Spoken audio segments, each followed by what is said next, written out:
Hello and welcome to another video and podcast from fantasyfootballscout.co.uk. Today we continue our preparations for Game Week 28 with a look at the latest lineup and injury news. Once again, I'm joined by David, who has been listening in avidly to today's press conferences. David, welcome. How are you? Well, yeah, I'm doing very well, thanks. But my brain is absolutely frazzled because we've had so many injuries today, so many big updates. It's probably one of the biggest days for team news that can have a big effect on FPL in quite some time. Even teams that don't have a player that we're interested in. Some teams are losing players, and they're the teams who are playing the players that we've got. So it makes them look even more exciting, like Arsenal, for example. So yeah, there's so much to come out of these press conferences today. It's all very exciting. Yes, Very busy. I was going to say, yes, after Game Week 27 and of course that League Cup final, it was looking quite precarious for a lot of our players, a lot of popular players there. So I know there's a lot of names that I will be particularly interested in because my team's currently a sea of flags. So I want to, hopefully some will be removed, but maybe not. So let's start with Manchester United. Now they've got potentially good fixture, trip to Palace, but a number of players were either out or a doubt. So what's the latest? In particular, I think Rashford, very well owned. People want to know about him. Yeah, so obviously the big interest in this one is Rashford, and annoyingly he seems to be the only one that Solskjaer isn't completely sure on, which is just classic. That's just always how it goes, isn't it? He's basically said that they're waiting to see how his ankle is responding to treatment, and he's basically saying that it's sort of muscle related and it's too early to say. So he hasn't ruled him out. He hasn't said that he's going to be fine. My suspicion is he probably isn't going to play because it would just be silly to play him so soon after picking up that ankle injury. There was suggestions. I think Solskjaer says his ankle looks like a balloon, as in to show how much swelling there was. But that was what he said on Sunday rather than what he said today.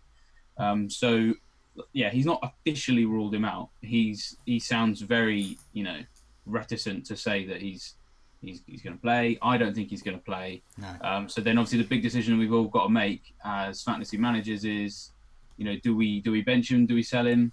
Because I think if it was a really, really long term thing, then maybe we might know by now. But I mean, again, we had this with Kane. It's if there's swelling on an ankle, you maybe sometimes have to wait a few days to scan it and then find out how long it's going to be out. So it could be one of them. So frustrating really to know what to do because of course Palace away is this fixture might not play. Then Southampton at home is the next one. So do you really want to sell him and then find out that actually he's fine for quite a nice fixture? Then Arsenal afterwards in a blank. So it's not so much of an issue after the Southampton game, but it's going to be a decision for a lot of people with Rashford because there is so much unfortunately still up in the air. I think it is. I mean, I'm a Rashford owner. I'm probably going through the same thought process as yourself and others. Do we get rid of him? I think you're right. I think it's fairly evident he is just simply not going to play midweek, but he could play at the weekend. He may not as well, and then he's got the blank coming up as well, so we don't really want him for Game Week 31. So we're just not sure. We're not sure at the moment, and we don't like that. I want certainty.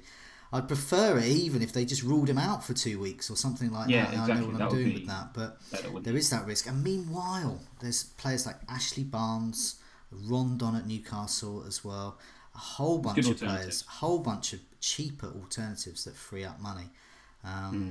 Yeah. The only other thing just to say on Manchester United is obviously this won't just be affecting Rashford owners; it'll affect Pogba owners too, which for a lot of people they have both. I'm one of those. I mean, I'm not saying sell Pogba by any means, but if you're considering captaining him this week, I probably wouldn't because Rashford's not going to be around. But it's not just Rashford. Man United could be playing that game without 10 players, which is just so Matic, is he out? Is he ruled out? Yeah, Matic I think was ruled out for several weeks. Anyway, so there's no actual specific update on him. So no news for me says no change. But Martial has been ruled out. Solskjaer hasn't actually explicitly verbatim ruled out Lingard, but he's basically admitted that the Liverpool game was too soon for him to come back. So then that would tell me Lingard's not going to play. There was no update on Herrera or Mata, but he's basically Solskjaer opened the press conference with we have a lot of injuries, and at this point I'm trying to find out if I'm allowed to play. So it doesn't look good. And to be honest, so what we've got in our predicted lineup, we've got a predicted lineup of United playing like a 4-4-2 diamond, because that's kind of all they can play. If you look at Man United's FPL squad right now, the FPL players there are just 7 players between midfield and attack that don't have a flag on them. What we're looking at is maybe McTominay at the base of a 4-4-2 diamond, then Pereira and possibly Fred, who just hasn't played at all but might have to, in the middle, then Pogba at the tip of the diamond with Sanchez and Lukaku up front. And that really is not anywhere near being sort of, full power Man United team. So Pogba, really the point I'm making is that Pogba is going to be significantly disadvantaged by, Matic being out having to do more defensive things maybe, but even if he's playing advanced, he hasn't got the best players around him that Solskjaer's got the best out of over the last few weeks. Well, yeah, I mean, all pressure on McTominay there, if he is indeed the kind of deepest lying midfielder there. We saw, I mean, for those that saw and listened to our captaincy, Gameweek 28 captaincy podcast, I was having a look at a heat map there when Matic was out in the last game, and Pogba indeed was playing much deeper. I know it was Liverpool, and it's a different proposition. But Palace can be tricky as well, and they've certainly bumped up their firepower. So I think defensive duties from those midfielders will be needed. So poor McTominay, I feel quite sorry for him. He's only a young lad, and he's going to have the likes of Zaha and Batshuayi pummeling down on him. I'm happy to keep Pogba myself, obviously. Oh, yeah. Same, man. So much money tied up in him. He's a great option. And I think if anyone's going to unlock Palace's defence, which hasn't been great at home, Pogba will be the man as well. But yeah, a whole bunch of differentials really. Not what we want. Another team with quite a few injuries.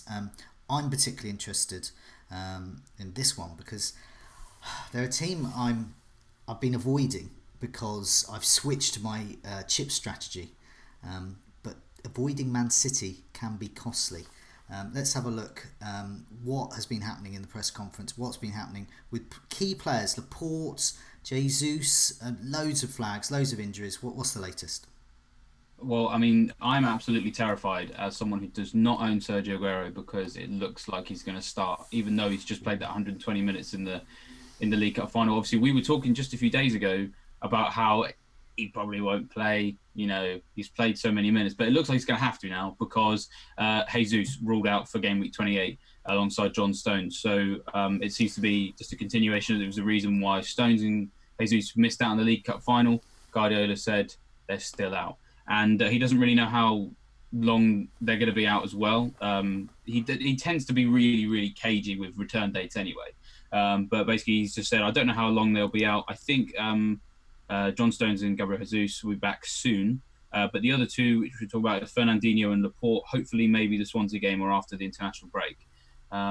Just for a start, that makes Aguero... The one thing that was putting me off having Aguero between now and the blanks was, is he going to play all the games? Bearing in mind that they'll have Champions League flitting about and FA Cup to look at as well.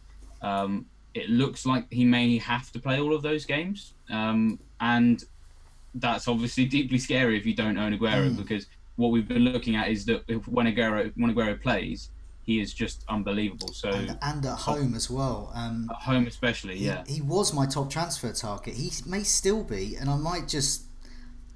What the hell with planning and chip strategy? Just say, look, who's a great player for the next 3, and they are a good 3 as well. So we've got West Ham coming up as well, and then Man City are away in game week 29. Okay, this is nice as well. Away to Bournemouth, and then back again at the Etihad for another potential Aguero haul at home to Watford as well. So it looks like Laporte, you were saying, international break after that. So what we're looking at there is we're looking at game week 32, possibly there, just in time for a possible Man City double game week, hopefully. Yeah, possibly. I mean, that looks like maybe when we get them all back. I mean, I was just going to mention on Laporte and especially Fernandinho. The last time they lost Fernandinho was when they had that blip out of nowhere, where they didn't have as much protection from the midfield, so it meant pretty much every attack that happened against them they conceded because that's kind of how they're set up. They're not set up really to defend every minute of the game. So anyone with defensive assets right now is probably Laporte, maybe Ederson.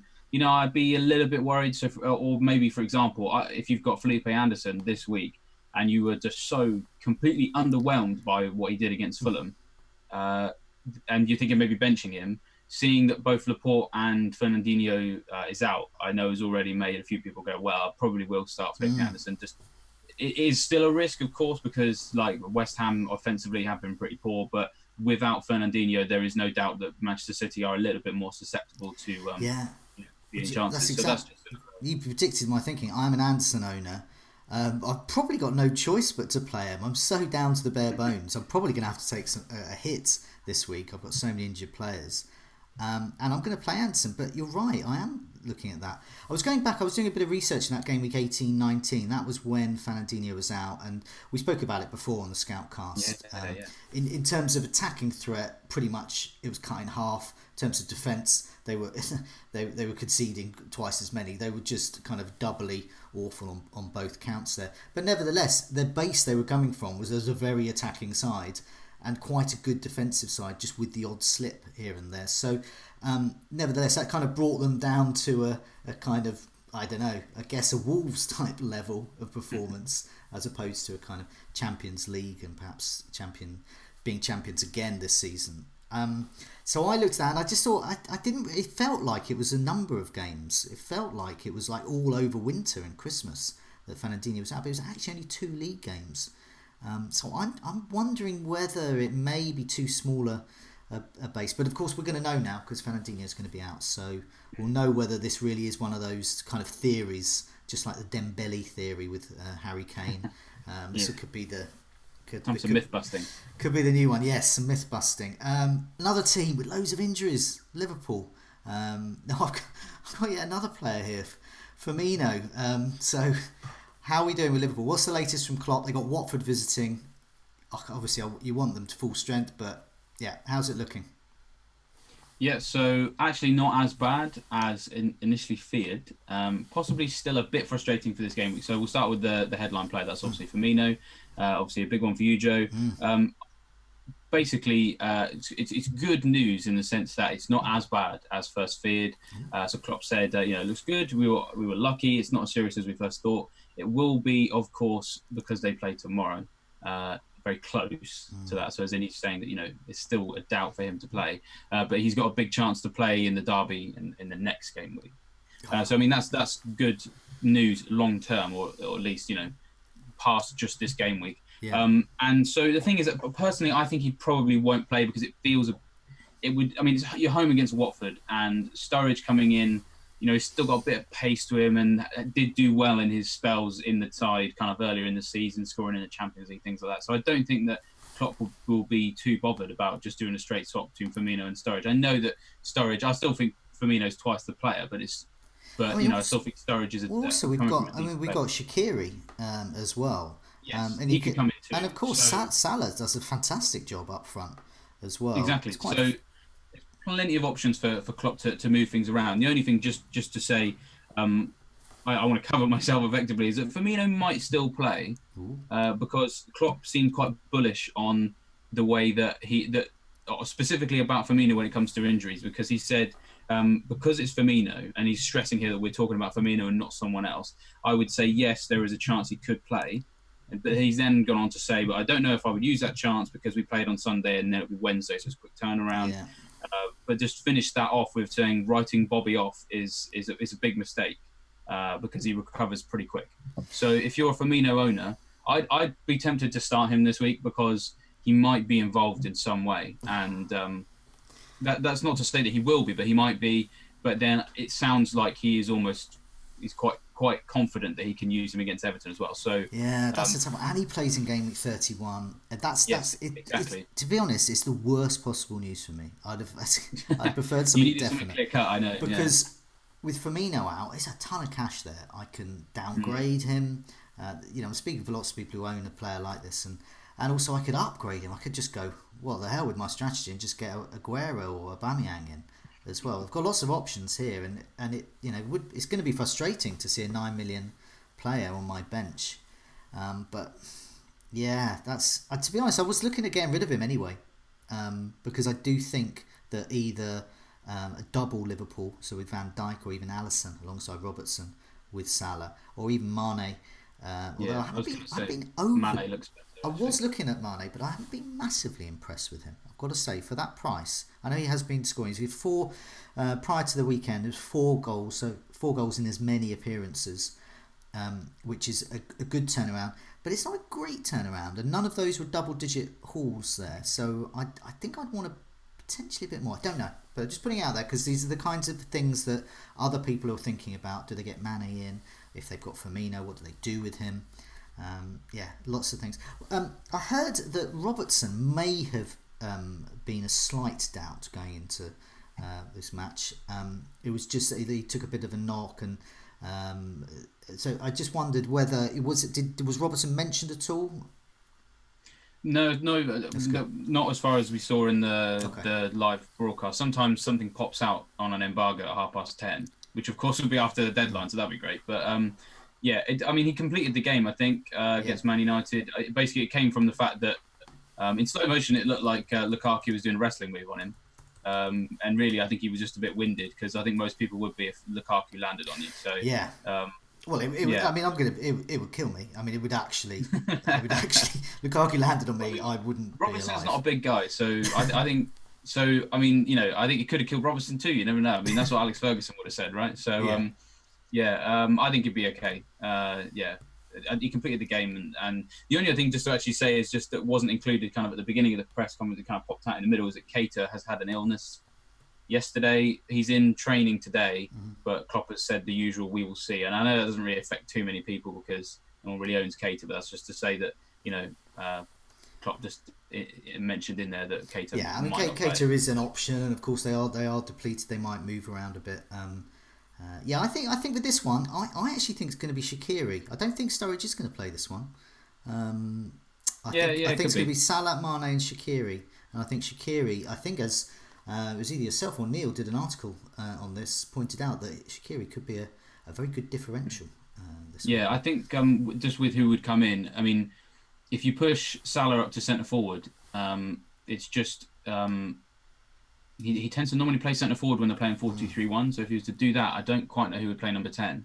Because Shaqiri maybe could do, but has largely played out wide.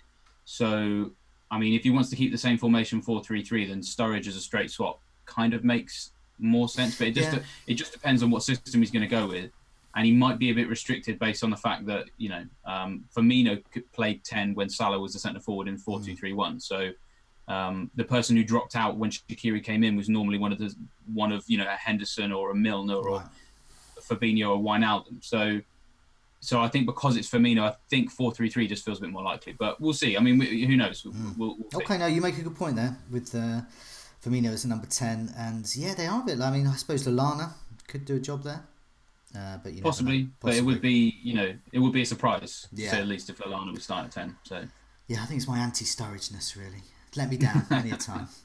Okay, let's move to Spurs as well. So this, I mean, tough to call. Spurs v Chelsea. Anything goes. Anything could happen. So let's have a look at, before we get to Chelsea, let's have a look at Spurs. Ali's the player I'm interested in, but he's probably not starting. Are you going to confirm that? Yeah, I can confirm that. Sorry about that, Joe. It would be so good because his record against Chelsea is incredible. We mentioned earlier in the week, it was 5 goals in the last 4 league appearances, which is amazing. Exactly. Against Chelsea. Yeah, it's incredible. He's nearly there. He's nearly back. I mean, we knew he was going to be back in training sometime in March. And we're nearly there. We're nearly in March. He hasn't done a Kane and just surprised us and come back 2 weeks early, sadly. But basically Pochettino said he's not sure when he's coming back. We need to assess. We're going to do it day by day. We can't say if he'll be available for Dortmund or for Southampton, but he's definitely not available for tomorrow against Chelsea. Okay. And after that, we'll have to see. So yeah, ruled out, unfortunately. But Spurs actually kind of largely clean bill of health now. The only other one who is now out is Dyer, who seems to be having all of the weird kind of illnesses that you have, like maybe as a teenager or as a kid, because he had his appendix out in December and now he's got tonsillitis. Oh, blimey. So, okay, mumps and chicken pox next, perhaps. Yeah, exactly. Yeah. Okay. That's Spurs. Now Chelsea. Chelsea are a bit more interesting, I think. Let's start in goal. Now Kepa, for those who weren't living in a cave over the weekend, will have noticed that Kepa refused to be substituted. and then lots of hand wringing and apologies, and he's actually been fined a week's wages. So what has Sarri been saying about Kepa's chances of starting? Well, I mean, I don't know why they interviewed Sarri. They should have been interviewing Kepa, right? Yeah, He's the boss. He's the new boss. Yeah. But yeah, a weird one. I mean, I haven't seen it. I don't think I've seen a player get fined a week's wages since I played Football Manager. To be honest, it's such a weird situation. Obviously, they've kind of both come out now and said it was all a misunderstanding, which, as we all know, is a load of rubbish because it did not look like a misunderstanding at all. Yeah, I mean, in terms of what he's actually said, he said, I don't know if he'll start. I have to decide yes or no. I think he is fit because obviously there was this suggestion that he wanted to bring him off because he had cramp. He only had the recovery of yesterday. So, I mean, he's referencing the fact that there's a short turnaround between the games. It'll be a decision of the group. Of all the players, which is a weird one. Yeah. He's got to consult his bosses, the players. Yeah. So he's just being accurate. He has confirmed in his press conference that the week's wages fine was not from Sarri. That was like board level. Like the club have done that. So both Sarri and Kepa seem to have kind of like taken a step back, as in like they've kind of done a Pochettino in that, like he did with Mike Dean. They've taken a step back and kind of gone, okay, let's calm this down in some way. That seems to be the response that's happened in the last couple of days. They're trying to play the issue down as best they can. And that seems to be mutual from what we can see and from what we can tell. So really, we don't know. It's just going to come down to a decision that's going to get made. I mean, Caballero could come in and he could have good reason to, based off the fact that Kepa has had some kind of niggle at the end of a 120-minute spell in a cup final and only a few days to turn round. But of course, obviously, Sarri then has to consider what does that look like. If he's trying to calm the situation down, actually changing the goalkeeper for the match might make the media jump on it even more and be like, oh, are you going to sell him or are you going to quit or whatever? So actually, it could actually even be in his best interest just to start him again because I think he is the better goalkeeper. So I don't know. Anything can happen. It would be if he wants to really assert his authority, he's got to bench him for this one, and then that's it. No more. Possibly, maybe. But yeah, you're right. Depends how they want to manage the PR of that, because that will naturally lead to more questions from the press, and they'll try and make more of an issue out of it. So I just want to point out as well, he has been fined, but as on the live chat as we're broadcasting, Gaurav Maka has pointed out that, of course, Kepa could, in fact, refuse the fine as well. So he what I was going to say was, it's still up in the air whether he has been fined. Yeah. True. I mean, what I was going to say, I was thinking to myself earlier, like, what happens if he tries to start Caballero in the actual match from the beginning, and Kepa still just walks out, fully kitted out, and stands on the goal line? You never know. It's going to be interesting. It's going to be fun. There's another player I'm interested in, Alonso. Lots of talk that he's had a bit of a falling out with Sarri. He then did start, he then didn't start, but he didn't start on Sunday, which is arguably a very important game, obviously, the League Cup final. Has Sarri been saying anything about Alonso? Chances of being starting again? Yeah, I think he'll come back in because I think just even if they have had a falling out, I think he has to because Emerson's played the 120 minutes and this is a big game against Spurs that they need to get a positive result, and even a draw will do. They just need to not lose it. There were suggestions that maybe he'd had an injury because Alonso wasn't even on the bench, but he's confirmed now that he hasn't actually said there was no injury, but he's kind of put forward a different excuse and said, I didn't want another left back on the bench. At the moment, Emerson is doing very well, so I have to use him. Depends on the condition. It's not a big problem to not have a great time at the top. And it's just talking about a few other things there. But effectively what he's basically saying is that he didn't really feel the need to replace Emerson in the game, in the sense that if he wants game changers on the bench, he'd rather have people like Higuain or Giroud or a centre back or something. Rather than a left back. He's claiming that he didn't want one on the bench, and that wasn't the kind of player he wanted on the bench, which I can understand. Why would he want one of the most attacking defenders the Premier League has seen for the last 2 years? Of course. Okay, well, could be some further strife there, but okay. I think if anyone out there's still got Alonso, you probably... I don't know, it's a tough one with Alonso because Chelsea play a game in Game Week 31. So you really want him to start if you've got him. I mean, I guess we'll know. If he doesn't start for this game as well, then we know that Emerson's definitely number one. Before we go, let's go back to the fixtures. Any other kind of key news you think we should be aware of from the other sides playing this week? I'll rattle off you a few things. So first off, this morning we had Bournemouth, and it doesn't really tell us anything massively new. What we know is that Bournemouth are riddled with injuries ahead of this game against Arsenal. We've got some quotes on the Steve Cook injury. It looks like he's not going to play this game. Okay. Steve Cook's had a long-standing groin problem. He's had some moments where it's been better than others, but it got to the point where it was too much ahead of the weekend. He is a big loss for us. So he's very much referring to the fact that he's not going to be able to use Steve Cook. And this is just, of course, my opinion, but I thought Chris Mepham didn't have the greatest of debuts against Wolves. So bearing in mind that Bournemouth, we've talked about it before, dreadful away from home. Last 8 away games, they've lost by a score of 23-3. That was with Cook and also with Lerma, who obviously we already know is suspended. So those two are going to be out. Junior Stanislas is out as well. Callum Wilson was already out, but we just have confirmation he's out again. Then obviously they don't have Lewis Cook in midfield as well. There was no update on David Brooks on what we could see, so he might play, but that isn't gonna really stop Arsenal from scoring. So I mean, really, the bottom line is Bournemouth are as depleted in the kind of areas like central midfield and in the centre back position as anyone who owns Arsenal players would love them to be. So if you are kind of stuck between an Arsenal player and someone else for captaincy, then just how bad Bournemouth have been on the road, and then this should be a big factor. As we discussed in our captaincy podcast video, you pointed out that they're about to get worse as well, which is it's good. That's going to defy all records of rubbishness. Exactly. And we did say we were a bit worried not having Aubameyang. Anything else as well before we go? Just So with Man United, I mean, obviously they're playing Palace. They have Palace have confirmed that Sakho's not going to play. Oh. So just to kind of throw the other side of the coin from, yes, Man United are short in some areas. Palace are short in a few areas as well. From what we can see, we haven't had an update on Wan-Bissaka, but I'll keep looking and keep double checking and seeing if we get anything. But them missing Sakho, I still think is a big loss because we all would admit that Palace are better when they got Sakho and Tompkins. And just the only other name I wanted to just chuck in is Man City. It's Benjamin Mendy, who is apparently feeling better. He's trained the last few days. Reaction's been good. He could be fit for this game. So maybe an option. Obviously, we talked about Man City's defence. I don't trust it. But, Mendy kind of showed at the beginning of the season he didn't even need defensive returns to do well. So there's one other thing I wanted to mention. It's not a player, it's a manager. There's been speculation that Brendan Rodgers will be joining, yes, of course, quitting Celtic and joining Leicester as their new boss.